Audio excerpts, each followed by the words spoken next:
मानव समाचार, मानवता के हक में मनी लॉन्ड्रिंग का वो मैंने थोड़ी किया, उसमें वो आए।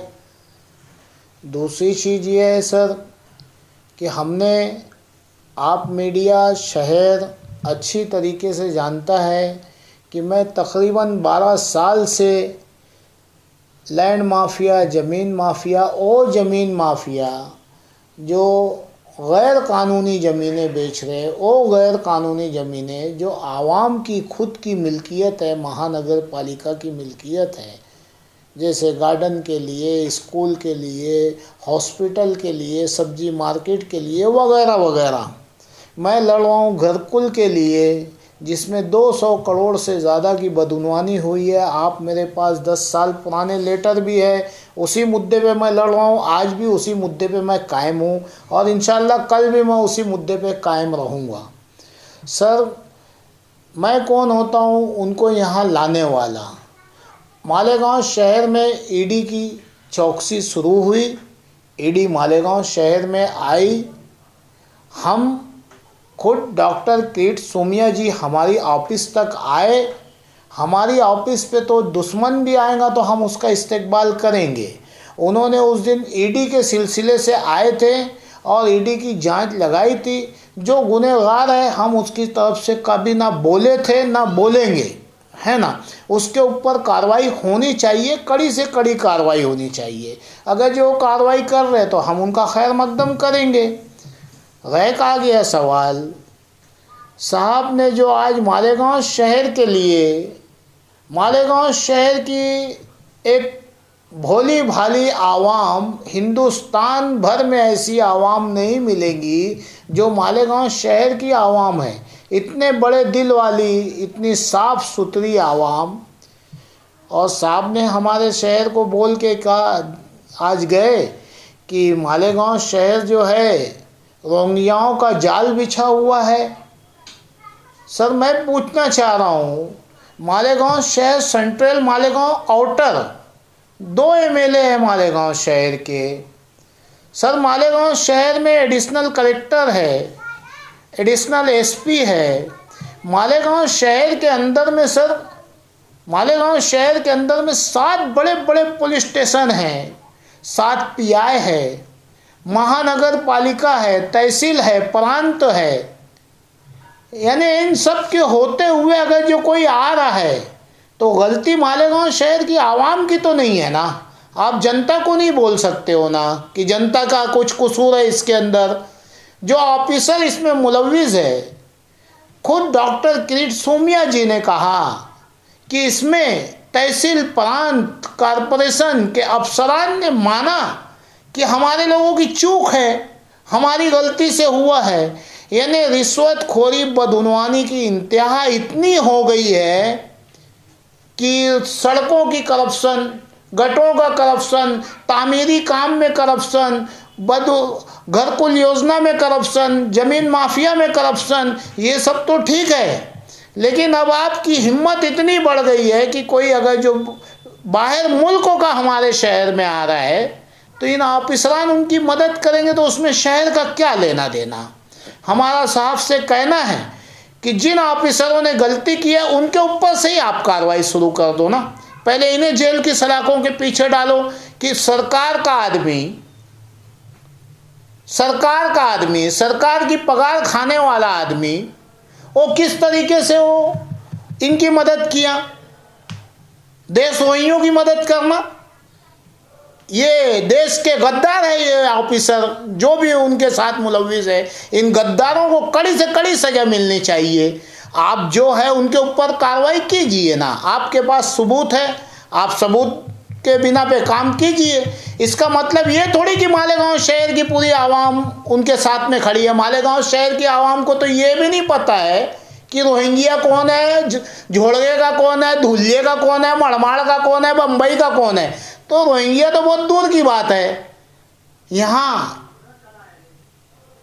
हम माननीय किरीट सोमैया जी से कहना चाहेंगे, सर हम आपका खैर मकदम करते हैं।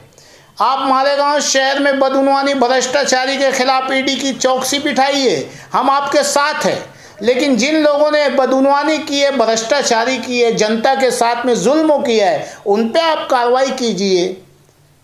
मालेगांव शहर को आपने फैक्ट्री कह दिया, कारखाना कह दिया आपने कि यहाँ से पैदा होते हैं। सर ऐसा नहीं है ना। तो फिर इतना बड़ा सिस्टम आपका क्या कर रहा है? आपकी गोपनीय जांच एजेंसियां क्या कर रही है? ये सब की सब देश के गद्दार है क्या? सवाल तो इन पे भी उठता है ना। इनकी चौकसी होना चाहिए ऑफिसरों की। मैं 10 साल से चिल्ला रहा हूँ, घरकुल में इनकी चौकसी होना चाहिए। वो ज़मीनें जो नदी की, नाले की, क्या कलेक्टर साहब को मैंने बार बार निवेदन नहीं दिया? हर बार मैंने माननीय कलेक्टर जी को निवेदन दिया है कि आपकी नदी बिक रही है, आपका नाला बिक रहा है, आज अतिक्रमण से आवाम चल नहीं सक रही है। आपने क्यों नहीं इसके ऊपर इंक्वायरी की? करनी चाहिए। दूसरी चीज़ सर, आपने मेरे मालेगांव शहर की आवाम को, मालेगांव शहर की जनता को सर आपने कहा कि मालेगांव शहर से जो है वोट जिहाद के लिए पूरे देश में फंडिंग की जाती है।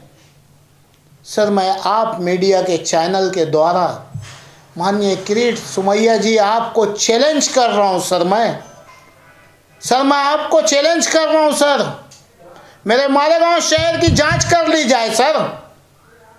माइनॉरिटी अल्पसंख्यक के 70 से 80% आवाम आज भी भूखी सोती है।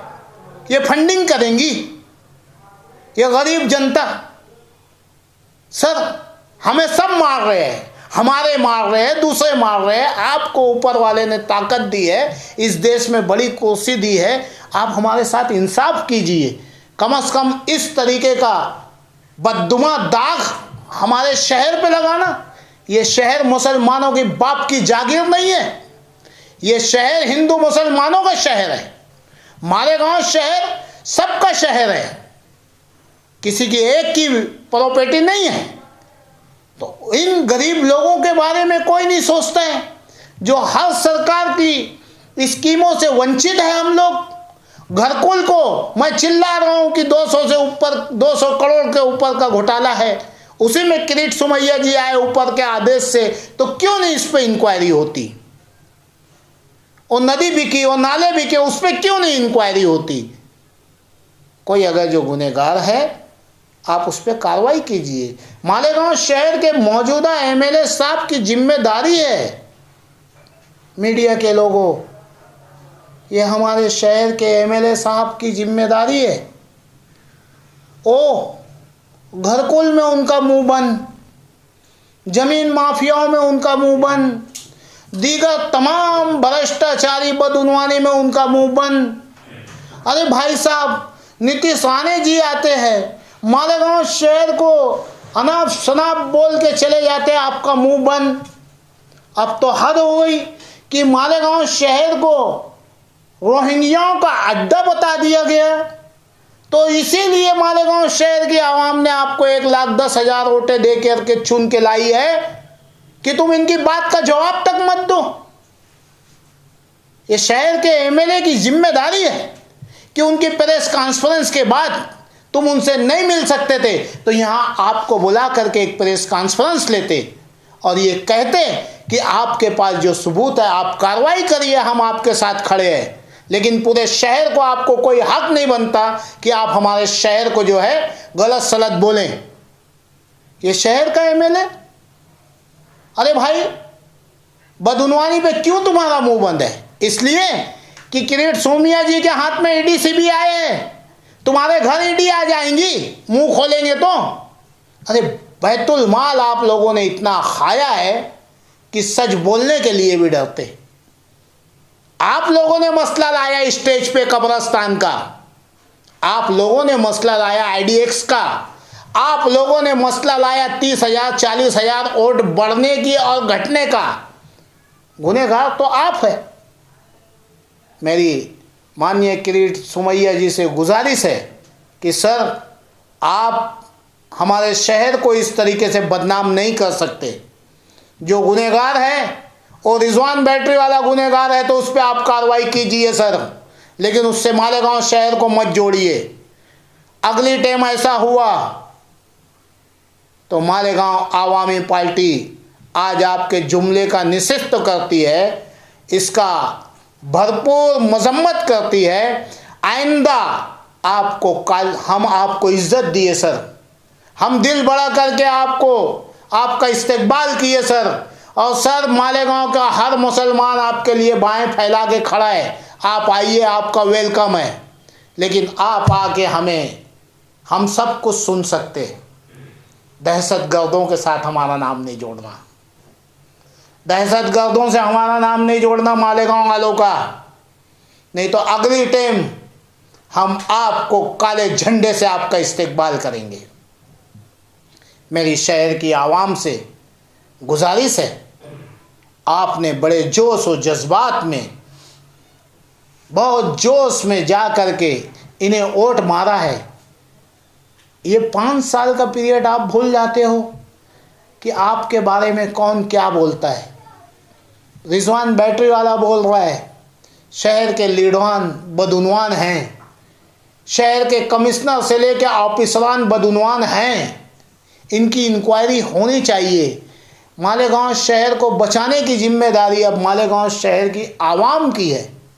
ये शहर की जनता की जिम्मेदारी है कि कोई हमें गलत बोले, हमारे शहर को गलत बोले तो हमारे नुमाइंदे का गिरेबान पकड़े और उससे पूछे कि तुझे इसी दिन के लिए चुन के दिए क्या। अरे सर मैं तो 12 साल से लड़ रहा हूँ, पेपर पे लड़ रहा हूँ सर।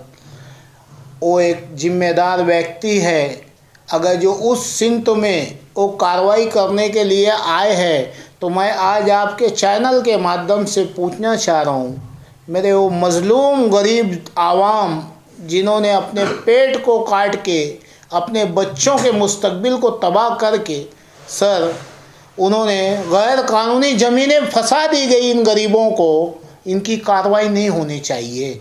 अभी मालेगांव शहर में अभी सर माननीय कमिश्नर को बार बार इत्तला करने के बाद अभी की बात कर रहा हूँ, अभी रिजर्व ज़मीनें बिक रही है, कार्रवाई नहीं होनी चाहिए क्या? मैं उसके लिए बुला रहा हूँ भाई। और जो सरकार रहेंगी, जो सरकार का जिम्मेदार रहेगा वो तो आएगा ना भाई, वो कोई भी हो। मैं इसके लिए मैंने थोड़ी कहा सिराज साहब से कि आप जो है तो मनी लॉन्ड्रिंग करो, करोड़ों का करप्शन करो, ईडी उनको पकड़ने आई, मैंने नहीं बुलाया भाई साहब। अगर जो कोई भी उसमें आरोपी है उसकी निष्पक्ष जांच होनी चाहिए, उसे इस मुल्क के बाबा भीमराव साहेब अम्बेडकर के बनाए हुए संविधान और कानून के मुताबिक उसे कड़ी से कड़ी सज़ा मिलनी चाहिए। लेकिन फिर मैं कहूँगा मेरे शहर को बदनाम नहीं करना। ये हमारा शहर हिंदू मुस्लिम भाईचारा का एक बेमिसाल शहर है, बेमिसाल शहर है।